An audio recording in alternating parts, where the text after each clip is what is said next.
¿Qué tal? ¿Cómo están? Muy buenas noches. Un placer saludarles. Soy Fernando del Rincón. Bienvenido a Conclusiones. Vámonos de inmediato con las 5 del día. En el número 5, Trump se pasó de la raya. 11 de septiembre, el día que no acaba en Estados Unidos. El país recordó este miércoles a las víctimas de los atentados terroristas de 2001 a 18 años ya de la tragedia. Pero en Washington la política siguió su curso, imparable. Y Trump la dirigió a golpe de tweets. El presidente criticó a su exasesor de Seguridad Nacional, John Bolton. Dice que se pasó de la raya en la política hacia Venezuela y que perjudicó el diálogo con Irán y Corea del Norte. Trump también amenazó al movimiento talibán con una escalada de los combates. Días atrás, recuerde usted, quería invitarlos a Camp David. En el número 4, Colombia, desafío narcoterrorista. El canciller de Colombia, Carlos Holmes Trujillo, presentó ante la Organización de Estados Americanos, la OEA, pruebas del presunto apoyo del régimen de Nicolás Maduro a grupos armados disidentes de las FARC y de la guerrilla del ELN. Trujillo insistió en lo que ya ha dicho el presidente Iván Duque, que asistimos, lo cito textualmente, a la creación de un nuevo grupo de narcoterroristas que tiene el apoyo, protección y patrocinio de Maduro. En el número 3, TIAR, solución para Venezuela. Por solo 12 votos a favor, 5 abstenciones y una ausencia, los estados parte del Tratado Interamericano de Asistencia Recíproca, el TIAR, aprobaron constituir el órgano de consulta de dicho tratado.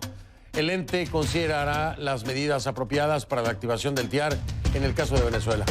Gustavo Tarre, embajador de Juan Guaidó en la OEA, celebró la decisión, si bien aclaró que no se está vinculando la reunión del órgano a ningún tipo de solución. El tratado es un compromiso de defensa mutua bajo la doctrina de que un ataque a un Estado miembro es un ataque contra todos los demás. En el número 2, Telma Aldana, familia en peligro. La ex fiscal general de Guatemala, Telma Aldana, denunció a través de Twitter e Instagram amenazas de muerte contra sus hijos. La ex fiscal presentó la correspondiente denuncia ante el Ministerio Público de Guatemala, quien designó a la Fiscalía de Distrito Metropolitano para realizar la investigación.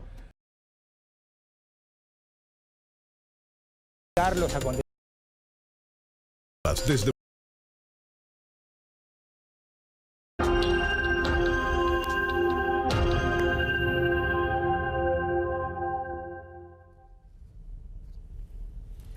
Le pido que a partir de este momento me acompañe utilizando la etiqueta numeral ConcluTiarTarre. ConcluTiarTarre, esa es la etiqueta, por favor, ahí está en pantalla.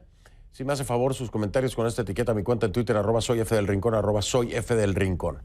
Con 12 votos a favor, 5 abstenciones y un país ausente, se aprobó la convocatoria a un órgano de consulta que consideraría las medidas apropiadas para la instalación del Tratado Interamericano de Asistencia Recíproca, el TIAR, en el caso de Venezuela. Ese es un primer paso, ¿no? Es un primer paso. A ver, Venezuela, Argentina, Brasil, Chile, Colombia, El Salvador, Estados Unidos, Guatemala, Haití, Honduras, Paraguay y República Dominicana, todos esos votaron a favor de convocar a este órgano de consulta. Por su parte, Costa Rica, Trinidad y Tobago, Panamá, Uruguay y Perú se abstuvieron de votar. El representante de Bahamas no estuvo presente en la votación. Por supuesto, imagínese usted la situación. Hay muchos que dicen sí al TIAR, pero ninguna intervención militar. En eso sí, no, como por ejemplo Chile, ¿no? Vota a favor, pero no está de acuerdo con una intervención militar. Vamos a hablar con mi invitado esta noche.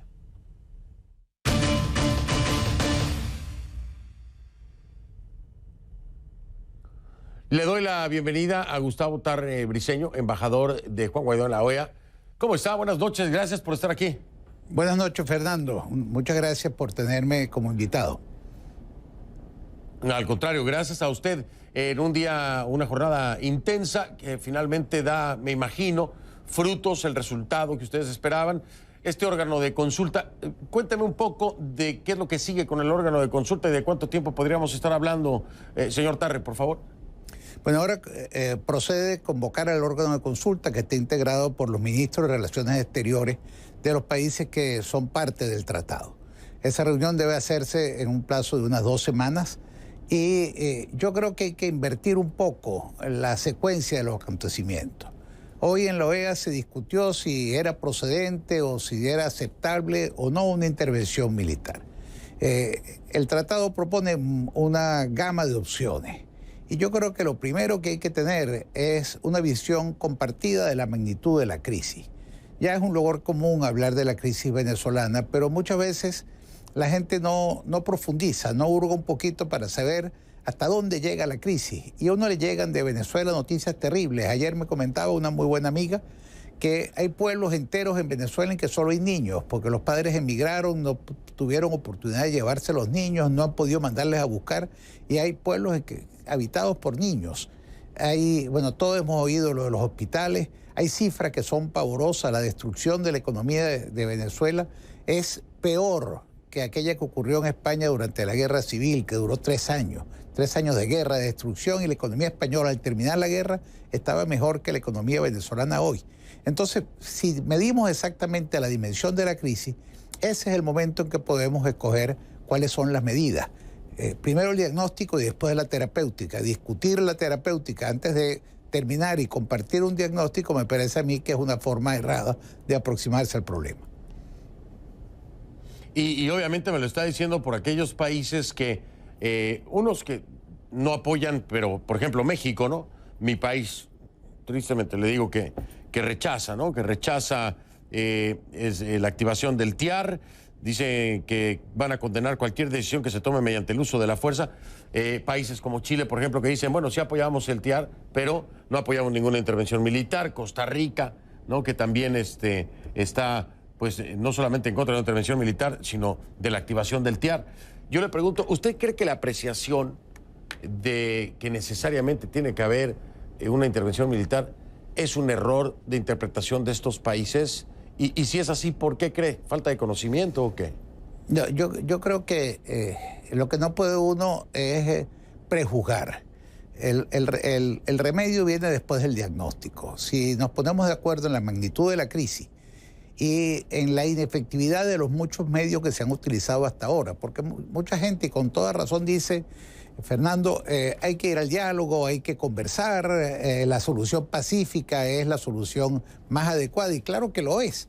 Pero ¿cuántos años tenemos los venezolanos intentando dialogar con un gobierno que lo que hace es burlarse del país, burlarse de las conversaciones, burlarse de los mediadores?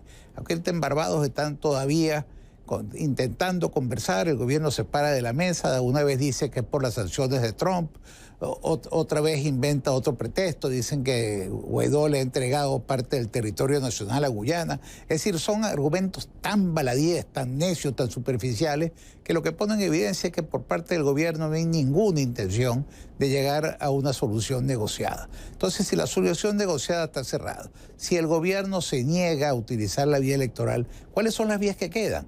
Bueno, queda la vía de que la Fuerza Armada venezolana abra los ojos, tome conciencia y cumpla con el deber, con el juramento de cumplir la Constitución. ¿Y qué pasa si ello no ocurre? Entonces, estas son las preguntas que hay que hacerse, y no unos prejuicios como el prejuicio mexicano de condenar cualquier cosa que se resuelve, o el prejuicio de otros países que han dicho nos negamos a cualquier solución de fuerza. A mí me llama la atención que Panamá, por ejemplo, haya asumido esa posición, cuando todo el mundo sabe cómo salió Noriega. Es decir, si no hubiese habido una intervención, quién sabe cómo fuera, cuál fuera la situación de Panamá hoy. Entonces, mi petición a los países signatarios del tratado es: vamos a sentarnos, vamos a conversar, vamos a discutir, propongan opciones que no sean la repetición del bla, bla, bla y del diálogo, y estamos abiertos a cualquier solución que produzca la salida de Maduro. Ese es el objetivo fundamental, porque esta es una causa que tiene un origen, un nombre y un apellido, y además un régimen que está en el origen de toda la tragedia que vive Venezuela. Nos ponemos de acuerdo en el cómo y que Maduro salga. Ese es el objetivo. Señor Tarre, me ha dejado con el ojo cuadrado y sin ideas en la cabeza, ¿sabe? Porque ha hablado tan claro, ha hablado usted tan claro, que no tengo mucho más que agregar en ese sentido, ¿no? Esa comparación que hace usted de Panamá y Noriega es brutal, es aplastante. La historia lo dice, usted lo ha recalcado y lo recuerda y lo refresca. Sí, es muy contradictorio, es muy irónico. Déjeme marcar una pausa, a ver si agarro algo de ideas en la cabeza después de la respuesta que me dio y a ver si se me activa la lengua, porque lo ha dicho tan claro y tan concreto que mejor hago el uso de la pausa. Saco mi tarjetita. Vámonos al corte y regreso con Gustavo Tarre Briceño, embajador de Juan Guaidó en la OEA.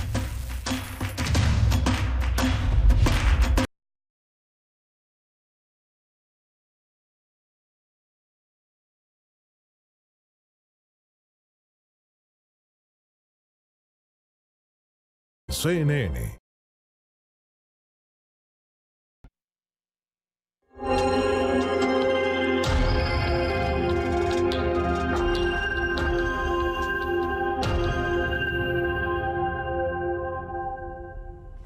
Estamos de vuelta con Gustavo Tarre Briceño, embajador de Juan Guaidó en la OEA. Y estaba yo aprovechando la pausa para llenarme otra vez la cabeza de preguntas y de ideas. Oiga, le quiero preguntar, señor Tarre, en el TIAR, la gente escucha el TIAR y piensa intervención militar. Necesariamente se activa el TIAR, es para y va a ser para una intervención militar. ¿Esto es correcto o es equivocado? ¿Qué otras opciones le ofrece el TIAR a la situación, al conflicto de Venezuela? Mire, hay muchas formas que el TIAR contempla. Es una gama de opciones que van desde ruptura de relaciones diplomáticas, que es algo que ya se ha practicado, ruptura de relaciones económicas, ruptura de relaciones consulares, interrupción de comunicaciones terrestres, navales, fluviales, radioeléctricas, radiofónicas, etcétera.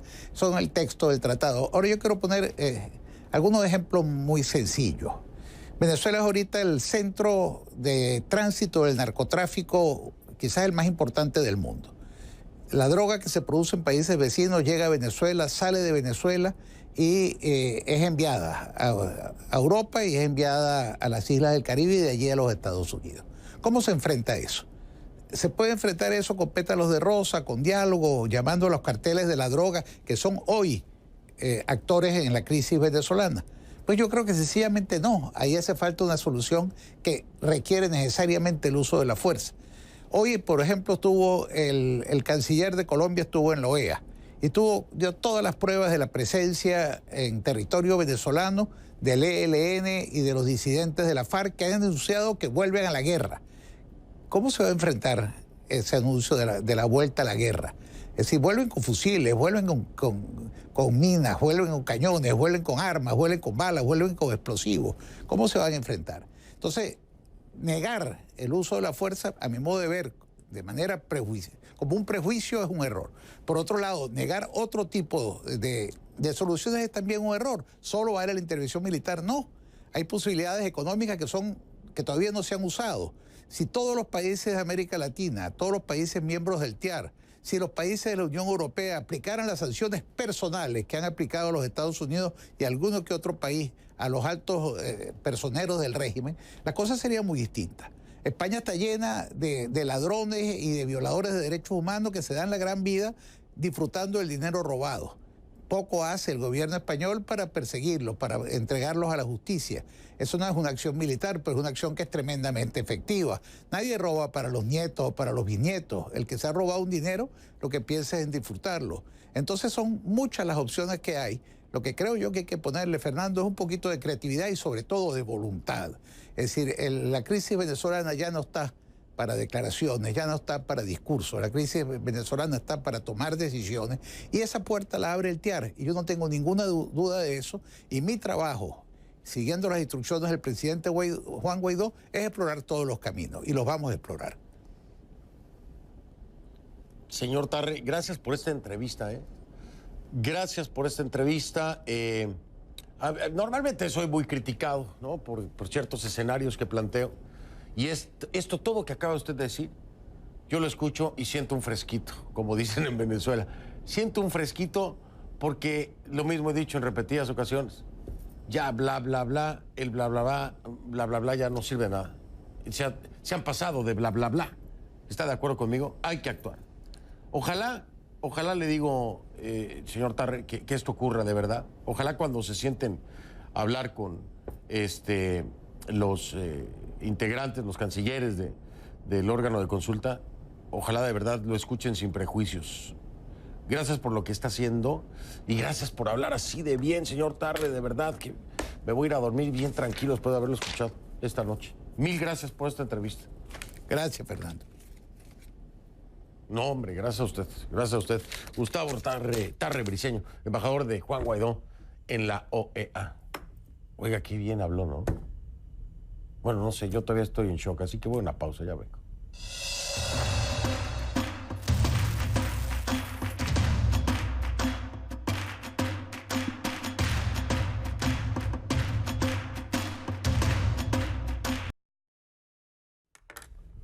El gobierno del presidente de El Salvador, antes de irme le digo esto, Nayib Bukele mantiene la restricción a sus eventos para los periodistas de la revista Factum y el periódico digital El Faro, según denunciaron este miércoles los afectados. El episodio más reciente ocurrió este miércoles cuando al periodista Rodrigo Baires de la revista Factum, es decir, el día de hoy, se le impidió el ingreso a la conferencia donde el gobierno anunció la implementación del Tren del Pacífico. Le dijeron que por orden de la secretaria de prensa no podía entrar. Así lo confirmó a CNN César Faguaga, que estuvo aquí en Conclusiones, el jefe de redacción de Factum. Rodrigo Baires pidió ver esa orden y un militar le dijo que no.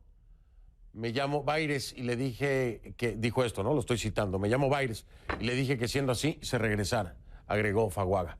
Sobre este incidente, CNN contactó a la Secretaría de Prensa de la Presidencia, pero no hubo respuesta.